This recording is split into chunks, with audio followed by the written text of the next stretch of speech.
আমরা কখনোই এই কথা বলিনি যে আগে নির্বাচন তারপরে সংস্কার।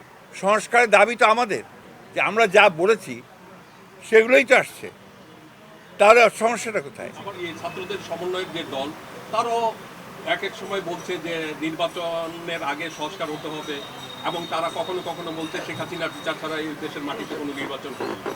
তো বিএনপি আবার সেখান থেকে বলছে যে আগে নির্বাচন পরে সংস্কার। না না না, কখনো না। এই ভুল ব্যাখ্যাটা আপনারা কেন দেন?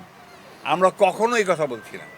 আমরা বলছি যে নির্বাচনের জন্যে, একটা সুষ্ঠু অবাধ গ্রহণযোগ্য নির্বাচনের জন্য যে মিনিমাম যে সংস্কারগুলো করা দরকার সেগুলো করতে হবে।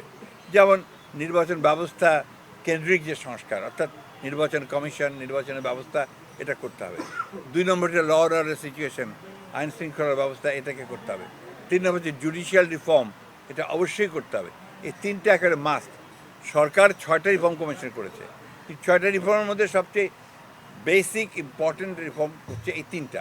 এই তিনটা আমরা করতে বলেছি, এবং ইতিমধ্যে আপনারা নিশ্চয়ই জানেন যে সরকারের প্রত্যেকটা নির্বাচন রিফর্ম আপনার কমিশনের প্রস্তাব, অর্থাৎ আপনার এই যে সংস্কারের প্রস্তাবগুলোর বিষয়ে আমরা কিন্তু প্রত্যেকটা ক্লজ বাই ক্লজ তাদের জবাব দিয়েছি, এবং সেগুলো উত্তর দিয়েছি এবং তাদেরকে অনুরোধ করেছি যে এই বিষয়ে আমরা কথা বলতে চাই। সেই বিষয়ে তারা কথা, সরকার সিদ্ধান্ত নিয়েছে যে তারা এই বিষয়গুলো নিয়ে রাজনৈতিক দলগুলোর সঙ্গে কথা বলবে। সেই কথা বললে তখন সেটা হবে। কিন্তু আমরা যে জিনিসটার উপর জোর দিচ্ছি, যে জিনিসটা বুঝতে অনেকেই অক্ষম হচ্ছে, যেমন আপনি অক্ষম হয়েছেন, আমরা কখনোই কথা বলিনি। প্লিজ লিসেন, আমরা কখনোই এই কথা বলিনি যে আগে নির্বাচন তারপরে সংস্কার। এটা যদি কেউ বলে থাকে, একটা ভুল ব্যাখ্যা দেওয়া হচ্ছে, জনগণকে বিভ্রান্ত করা হচ্ছে।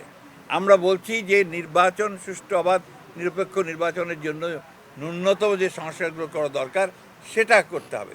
আপনারা একটা জিনিস ভুলে যাচ্ছেন কেন? সংস্কারের দাবি তো আমাদের। 2016 সালে আমরা ভিশন 2030 প্রথম আমাদের ম্যাডাম দিয়েছেন, সেই ভিশন 2030তেই কিন্তু আমরা আমাদের রাষ্ট্র ব্যবস্থার যে পরিবর্তনগুলো করা দরকার সেই কথাগুলো আমরা তখনই বলেছি।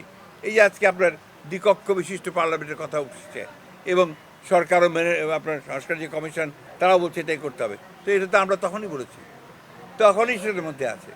আপনার কেয়ারটেকার গভর্নমেন্টের অধীনে 9 মাসের আপনার ইন্টারিম গভর্নমেন্টের সময় নির্বাচন, সেটা কিন্তু আমরা তখনই বলেছি।